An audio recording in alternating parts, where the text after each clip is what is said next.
A teacher speaks के video में आपका स्वागत है।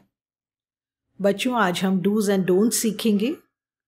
डूज एंड डोंट्स का सीधा अर्थ है कि क्या करें और क्या नहीं करें। इनमें कुछ नियम बताए गए होते हैं और इन नियमों को हमें दो विभागों में व्यक्त करना है, एक डूज के कॉलम में और एक डोंट्स के कॉलम में।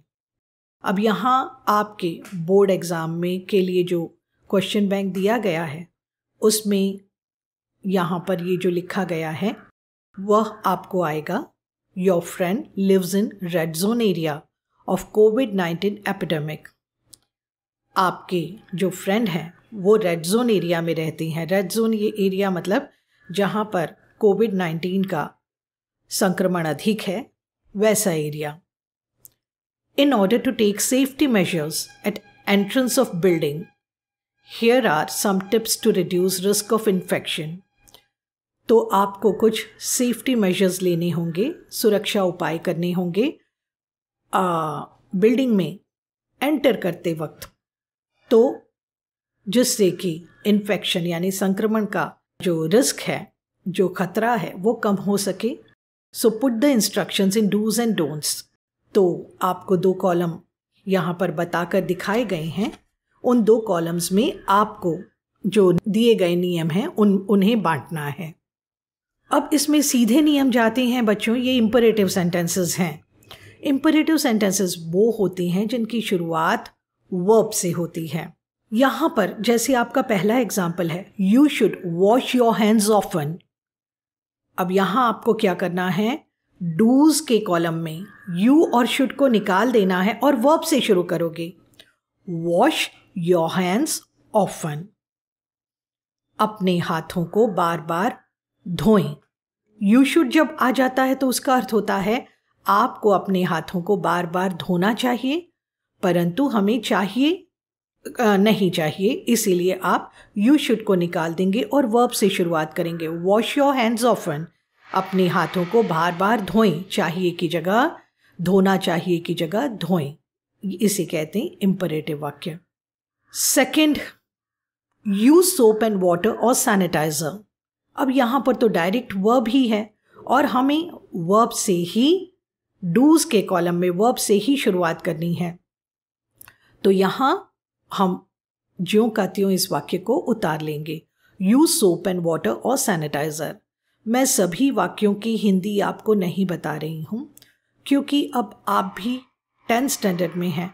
गूगल, यूट्यूब की हेल्प लेकर आप ज़रा अपनी इंग्लिश को इम्प्रूव कीजिए, नहीं तो वीडियो बहुत लंबी बन जाती है। और आप सभी स्मार्ट हैं, सबको इतनी इंग्लिश आती है कि वर्ड टू वर्ड बताने की ज़रूरत नहीं रहती। अब आपके पूरे 2 नंबर जो अगर आपको एग्ज़ाम में यहाँ तो 8 दिए गए हैं, अगर एग्ज़ाम में 8 से 10 सेंटेंसेस आते हैं तो हाफ मार्क का एक सेंटेंस हो जाता है। तो आप देखोगे कि आपको दोनों में नंबर मिल गए हैं, पूरे number. Third, you should not gate. अब जहाँ पर शुड नॉट होगा, नॉट वर्ड आएगा, वहाँ पर आपको डोंट लगा देना है और आपका सेंटेंस बन जाता है नॉट के आगे डोंट। नॉट के आगे तो नहीं कहा जा सकता, जहां नॉट देखोगे वहां डोंट लगा दो। Don't get close to anyone who is suffering from cold, fever और कफ, क्योंकि ये नेगेटिव सेंटेंस है, इंपरेटिव में नेगेटिव। तो आपको यहां पर भी पूरे नंबर मिल गए। Fourth, if you go out you should not touch the animals. ये थोड़ा ट्रिकी बन गया, बट स्टिल इसीलिए कहा जाता है निर्जीव नियमों को नहीं देखना है, आपको इंग्लिश बोलने, सुनने की, लिखने की प्रैक्टिस करनी है और वो आप कर रहे हो, ये मुझे पूरा विश्वास है। आज का माहौल ही ऐसा है कि हमें बहुत सारी इंग्लिश सुनने मिल जाती है। If you go out don't touch the animals, you should not की जगह डोंट टच द एनिमल्स लिख दिया।